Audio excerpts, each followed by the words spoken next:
আচ্ছা, একটা খবর শুনলাম আওয়ামী লীগের হাতে নাকি বলে ইদানিং চারজন প্রায় আমাদের বিএনপির চারজন ভাই নাকি নিহত হয়েছেন। দেখেন, যতই কিছু হোক দিন শেষে আপনারা সেই হুজুরদেরকে জঙ্গি বলবেন আর ওই জামাত ইসলামকে রক্কাটা বলবেন, ওইটার থেকে আপনারা কখনোই হয়তো ভাই হিসাবে ফিরতে পারবেন না। দেখেন তো আল্লাহ তাআলা আগের থেকে এই চরিত্রগুলো কীভাবে বর্ণনা করেছেন। এই বারবার আল্লাহ কেন ফেরাউন এবং মূসার ঘটনাগুলো বর্ণনা করেছেন, বারবার রিপিট করেছেন কেন? কারণ এখানে বহুবিধ শিক্ষা আছে যা বারবার মুহাম্মদুর রাসূলুল্লাহর উম্মতদের মধ্যে এই চরিত্র দেখা যাবে। দেখেন, একটা জিনিস খুব ইন্টারেস্টিং, আজকে মজা পাবেন। উদ্দেশ্য হচ্ছে এখান থেকে শিক্ষা নেওয়া। সূরা বাকারায় ৪৯ নম্বর আয়াতে আল্লাহ তাআলা বলছিলেন যে এই ফেরাউনের দল বনি ইসরাইলের উপরে কি জুলুমটা করছে। আল্লাহ বলতেছেন, ওয়াইজ নাজ্জাইনাকুম মিন আলি ফিরআউনা ইয়াসুমুনাকুম সুআল আযাব ইউযাব্বিহুনা আবনাকুম ওয়া ইস্তাহইয়ুনা নিসাআকুম। এরা এত রকমের আযাব এই বনি ইসরাইলের উপরে দিত, শুধু দিতই না বরং তাদের সন্তানদেরকে পর্যন্ত জবাই করে দিত এবং মহিলাদেরকে বাঁচায় রাখতো বিভিন্ন জিনা অপকর্ম করার জন্য।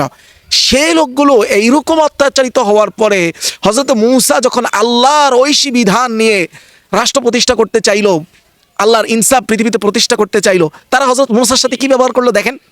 সূরা আরাফ ১২৯ নম্বর আয়াতে আল্লাহ বলতেছেন, তারা এই লোকগুলো যাদের সন্তান হত্যা করা হইতো এবং যাদের স্ত্রীদের সাথে অপকর্ম করা হইতো, এই লোকগুলো বললো, ক্বালু উযিনা মিন ক্বাবল, আমাদের আগেও কষ্ট ছিল, আন তা'তিনা ওয়া মিন বা'দি মা জি'তানা, তুমি আসার পরেও আমগো কষ্ট। তাহলে এবার দেখেন তাদের মধ্যে কি পরিমাণ শুকরিয়ার ঘাটতি ছিল যে তারা ওইটার সাথে এইটাকে একত্রিত করে ফেলেছিল। আরেকটা আয়াত শুনলে আরো আশ্চর্য হবেন তাদের ব্যাপারে। দেখেন এই চরিত্রটা কি আমাদের সাথে মিলে? আরেকটা আয়াত শুনেন, সূরা আরাফের ১৩১ নম্বর আয়াতের বর্ণনা। আল্লাহ তাআলা বলেন, ফাইদা জাতুমুল হাসানাতু ক্বালু লানা হাযি, যখন কোনো ভালো সময় থাকে, ভালো কিছু আসে, কয় এটাই তো আমাদের, মানে আমাদের বলে দাবি করে, খুশি আর কি।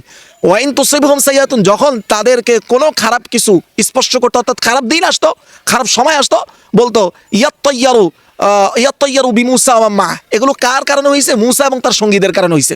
আপনি এই চরিত্রটা একটু আমাদের সাথে দেখেন তো, যখন আমরা কারোর সাথে জোটে থাকি, আমাদের সাথে একটা ভালো দিন থাকে, ওরাই আমাদের জন্য ভালো, আমরাই দেখেন ওদের জন্য কত প্রশংসা করি এবং তাদের কত কত ভালো গুণ সামনে আনি।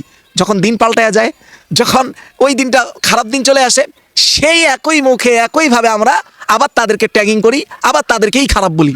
তো দিন শেষে কথা হচ্ছে, হযরত মূসার ভূমিকায় সব সময় সব জায়গায় মানুষ থাকবে যারা আসলেই মানুষের কল্যাণ চায়, কিন্তু কিছু মানুষ সেই কল্যাণকে কোনোভাবেই নিতে পারে না। তারা মায়ের খাবে আরেকজনের হাতে, কিন্তু দিন শেষে খুনি বলবে আপনাকে।